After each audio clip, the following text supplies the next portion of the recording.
नमस्कार।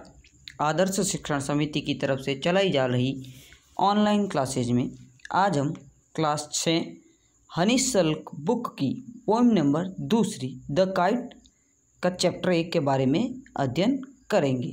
इसके लेखक है हैरी बीन। इस कविता में हम पतंग के बारे में अध्ययन करेंगे, काइट यानी पतंग। इससे पहले हमने जो लेसन पढ़ा है how did the dog found himself master, उसके पिछले वीडियो के 2 जो है प्रश्न थे, उनके आंसर इसमें देखेंगे।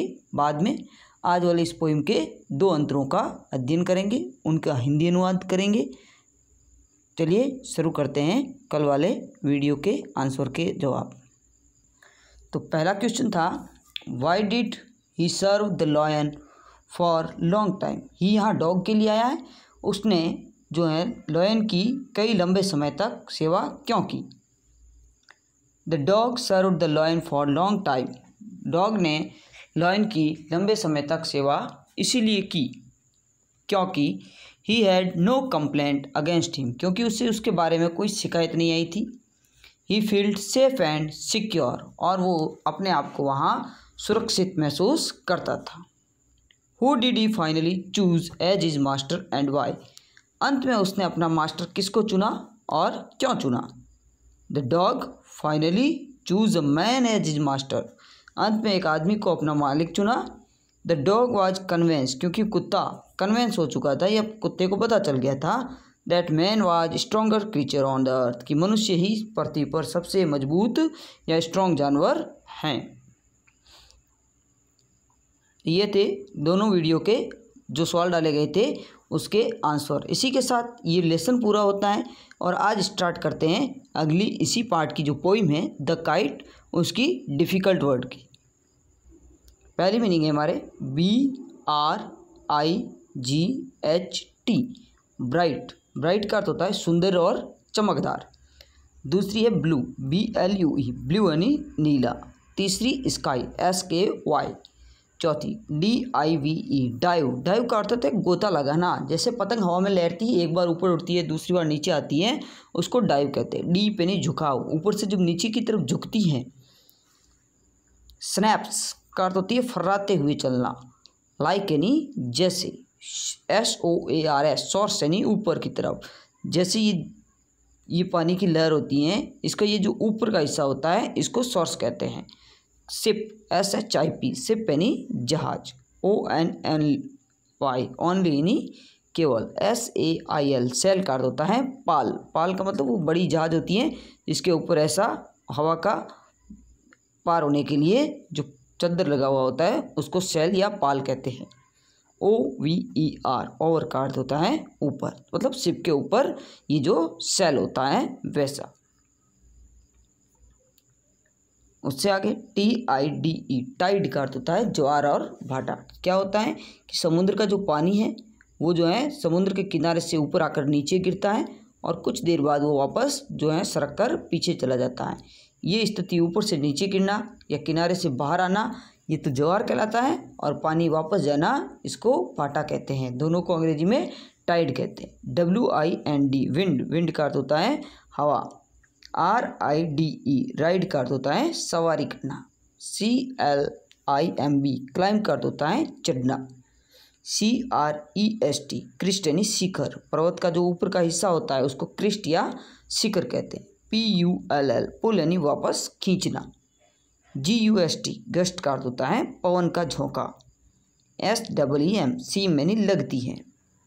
गोज स्लैक, ग्लोज स्लैक का अर्थ होता है ढीली पड़ना। जैसे ही पतंग को वापस खींचने हवा कम होती है, पतंग वापस खींचते हैं तो वो डोर जो है ढीली पड़ जाती है। और विंड बैक का अर्थ होता है चरखी पर लपेटना। चरखी का अर्थ होता है जो पतंग लपेटने वाला जो गोल रोलर होता है उसको चरखी कहते हैं। जब पतंग ढीली पड़ जाती है उस डोर को हम लोग वापस जो है अपनी चरखी पर लपेटते हैं। चलिए पहला अंतरा है, पहली लाइन है how bright on the blue. Blue यहाँ आकाश के लिए आया हुआ है।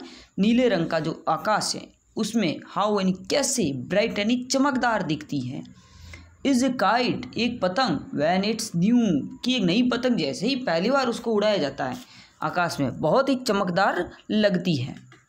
विथ डाइव एंड डीप, वो जो गोता लगाती हैं या फिर जो नीचे की तरफ आती हैं, कलाबाजियाँ करती हैं, ऊपर नीचे जो पतंग होता है उसको कहते हैं dive and deep. It snap its tail, और स्नैप्स का अर्थ होता है फर्राती हुई। इट्स टेल, ये अपनी पूंछ को जो है फर्राती रहती हैं, कभी इधर कभी उधर जो लहराती हैं, ये अपनी पूंछ को लहराती हैं। देन सोर लाइक ए शिप, ऐसा लगता है जैसे एक जहाज का जो है, पाल वाले जहाज का जो है पाल लहरा रहा है। विथ ओनली सेल, जो कि उसी पाल के सहारे या केवल एक डोर के सहारे जो है ऊपर उड़ती रहता है। तो पाल मैंने आपको पहले बता दिया था मीनिंग के समय, जो जहाज होती है उस जहाज के ये ऊपर इस प्रकार का ये पाल का तत्व होता है जिससे हवा को से वो लहराता रहता है। तो पतंग भी वैसा ही लगता है। तो पहला अंतरे में देखा कि पतंग एक नहीं होती है जब तक कितनी चमकदार होती है। जब हवा में उड़ती है, ये गोते लगाती हैं, पूंछ को फरफराती है, तो वैसा लगती है जैसे कोई पाल वाला जहाज की पाल लहरा रही हो। ठीक है, ये हो गया पहला अंतरा। As our tide of wind it ride, as our tide मतलब जैसे ज्वार, मैंने कहा था ना ज्वार का मतलब पानी जो ऊपर चढ़ता है उसको ज्वार कहते हैं। ऑफ विंड इट राइड, और जब वो जल पोत की भांति आकाश में तैरती हैं, जैसे जहाज जो है चलता हुआ कोई लहर ऊपर उठती है तो वो जहाज भी उसके साथ ऊपर जाएगा, जब लहर नीचे आएगी तो जहाज भी उसके साथ नीचे आएगा। तो ये उसी प्रकार हैं, एक ज्वार की तरह ऊपर चढ़ती हैं और हवा के साथ वो है सवारी करती हुई चलती हैं। Climb to the crest, climb का अर्थ होता है चढ़ाई करना। जैसे ही हवा के झोंके के साथ चलती हुई वो पतंग कभी तो ठेठ शिखर तक पहुंच जाती हैं।